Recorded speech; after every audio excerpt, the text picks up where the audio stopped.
헤브론 교회 성도님들 안녕하십니까? 정진모 목사입니다. 반갑습니다. 좋은 하루 시작하셨습니까? 요즘에 일교차가 많이 심한데 건강 특별히 조심하시고요. 영육간에 강건하시기를 기도합니다.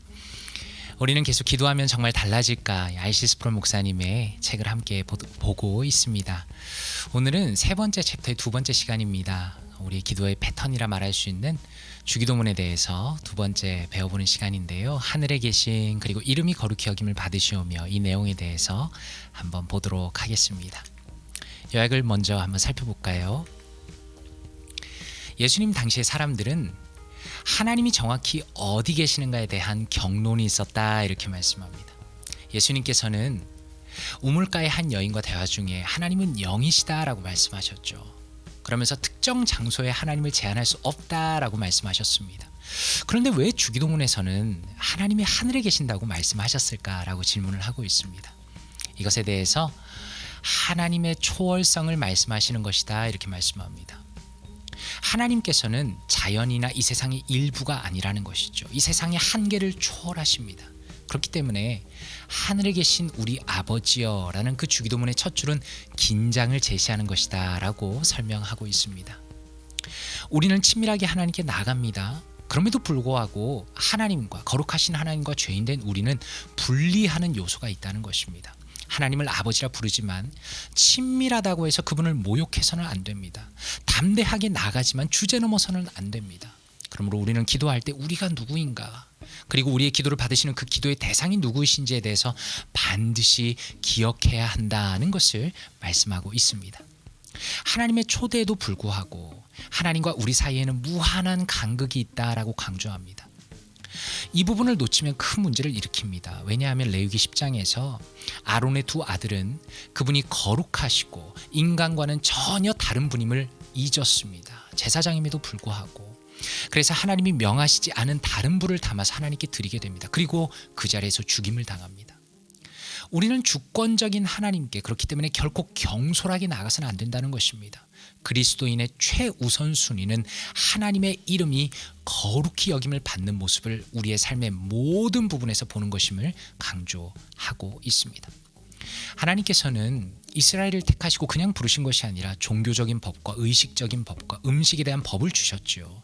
그것은 목적이 있습니다. 고대의 일반적인 다른 나라와의 문화와는 구별되는 거룩한 하나님의 나라를 세우시기 위해서였다는 것이죠. 그리고 그것을 통해서 하나님의 영광이, 하나님의 위대하심이 드러내시기 위해서였다라고 말씀하고 있습니다. 이스라엘은 하나님의 위대하심을 드러내는 특권을 가졌다라고 말씀합니다. 그러나 이들은 안타깝게도 대놓고 그분의 이름을 더럽혔습니다. 그래서 하나님은 이들을 꾸짖으셨다라고 말씀합니다. 마틴 루터는 자신의 시대를 보면서 이렇게 안타까워하며 말합니다. 하나님을 사람들이 대할 때 재화점의 풋내기 점원인 것처럼 말한다라고 말합니다. 그렇다면 지금은 어떻습니까? 지금도 마찬가지죠.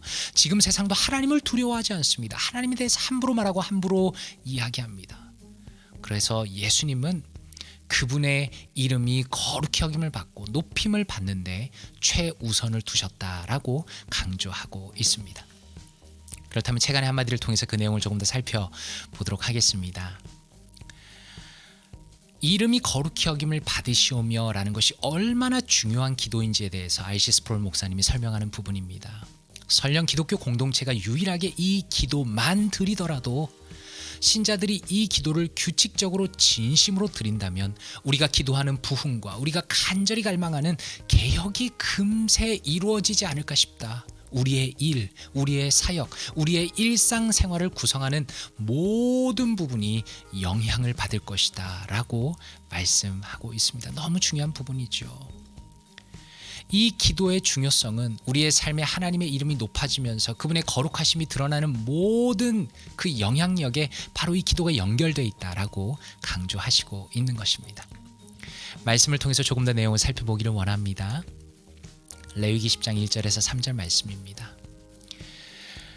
아론의 아들 나답과 아비후가 각기 향로를 가져다가 여호와께서 명령하시지 아니하신 다른 불을 담아 여호와 앞에 분향하였더니 Aaron's sons Nadab and Abihu took their censers, put fire in them and added incense.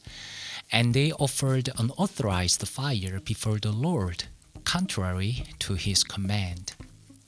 불이 여호와 앞에서 나와 그들을 삼키매 그들이 여호와 앞에서 죽은지라. So fire came up from the presence of the Lord and consumed them, and they died before the Lord. 모세가 아론에게 이르되 이는 여호와의 말씀이라 이르시기를 나는 나를 가까이 하는 자 중에서 내 거룩함을 나타내겠고 온 백성 앞에서 내 영광을 나타내리라 하셨느니라. 아론이 잠잠하니.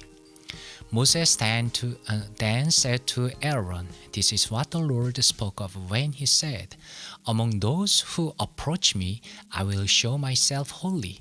In the sight of all the people, I will be honored. Aaron remained silent. 이렇게 말씀합니다. 이 부분에 대해서 ESV 스터디 바이블은 이렇게 설명합니다.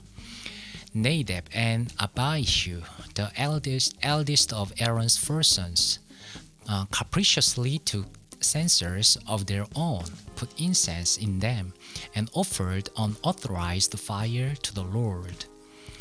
The offense lies in their doing it their own way instead of in a way authorized by the Lord, and as a result, they were instantly killed. The point of the story is that God will not allow His holiness to be violated, not even by members of the high priest's family. 이렇게 설명합니다. 무슨 뜻입니까?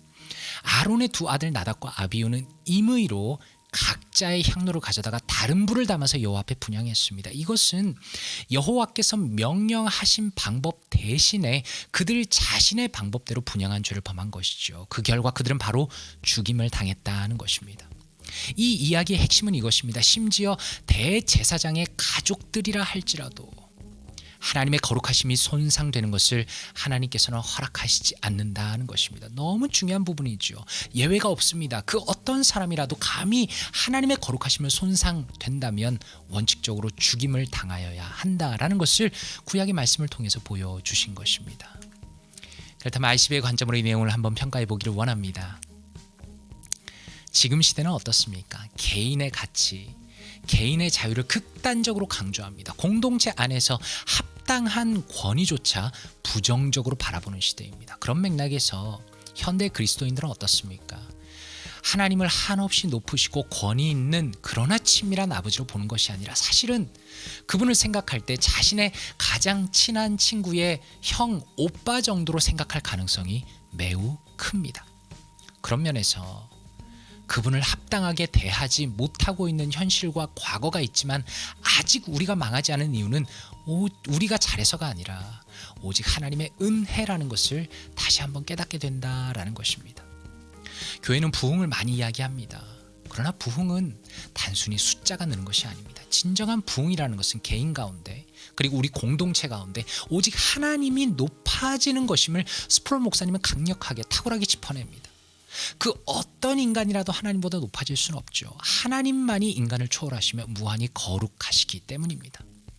하나님을 가장 거룩한 분으로 인정하고 그분에게 맞는 합당한 태도로 예배하고 그분을 높이고 그분을 대한다면 예수님께서 그토록 바라셨던 참된 신앙의 모습이 만들어지고 그리고 우리가 그토록 꿈꾸는 참된 부흥이 우리에게 찾아올 것이다 라고 내용을 정리해 보았습니다. 그렇다면 내 삶에 적용하며 두 가지 정도를 기도 제목으로 내보려고 합니다. 우리가 혹은 영상을 보시는 성도님께서 생각하는 방식과 삶의 모습은 세상 사람들과 동일합니까? 아니면 뭔가 하나님을 섬기는 사람으로서 다른 부분이 있습니까? 자기 자신을 점검해 보는 것입니다. 만약에 세상에 하나님 안 믿는 사람과 내가 똑같이 살고 있다면 하나님의 이름이 거룩히 여김을 받는 것이 내 삶 속에 부족하다는 것이죠. 거의 없다는 것이죠. 자신을 먼저 정확하게 평가해야 한다는 것입니다. 두 번째입니다. 당신의 삶에서 하나님의 거룩하심을 드러내지 못하는 부분이 어떤 부분입니까? 많은 사람들이 자신의 일부분을 드러내지만 그러나 자신의 전체가 하나님의 거룩하심을 드러내는 부분에 있어서는 저를 포함해서 너무나 많이 부족하다는 것이죠. 바로 내 삶의 전체 가운데 하나님의 거룩하심이 나타나게 해달라고 하나님의 이름이 높아지게 해달라고 함께 기도해야 한다는 것입니다. 이 내용을 가지고 함께 기도하고 마치겠습니다. 아버지 하나님 감사합니다. 주님의 이름이 거룩히 여김을 받기 원합니다. 하나님의 이름이 거룩히 여김을 받으시고 우리의 삶 가운데 주님의 거룩이 드러나고 하나님의 뜻이 우리의 뜻이 되며 하나님의 말씀이 우리의 삶 가운데 실천되는 아름다운 신앙의 삶을 꿈꿉니다. 하나님, 우리가 주기도문을 할 때마다, 주님의 이름을 부를 때마다, 주님께 나아갈 때마다 우리의 삶을 변화시켜 주시고 우리의 생각을 변화시켜 주시고 우리의 삶의 모든 영역 속에서 하나님이 높아지시는 아름다운 믿음의 복된 열매들을 볼 수 있도록, 경험할 수 있도록 주여 도와주시옵소서. 성령 하나님께서 우리의 마음을 만져주시고 매 순간마다 붙들어 주셔서 하나님의 이름을 거룩히 여기며 높이며 드러내는 우리 모든 사랑하는 성도님들 되실 수 있도록 은혜를 더하여 주시옵소서. 감사드리며 예수 그리스도의 이름으로 기도드리옵나이다. 아멘.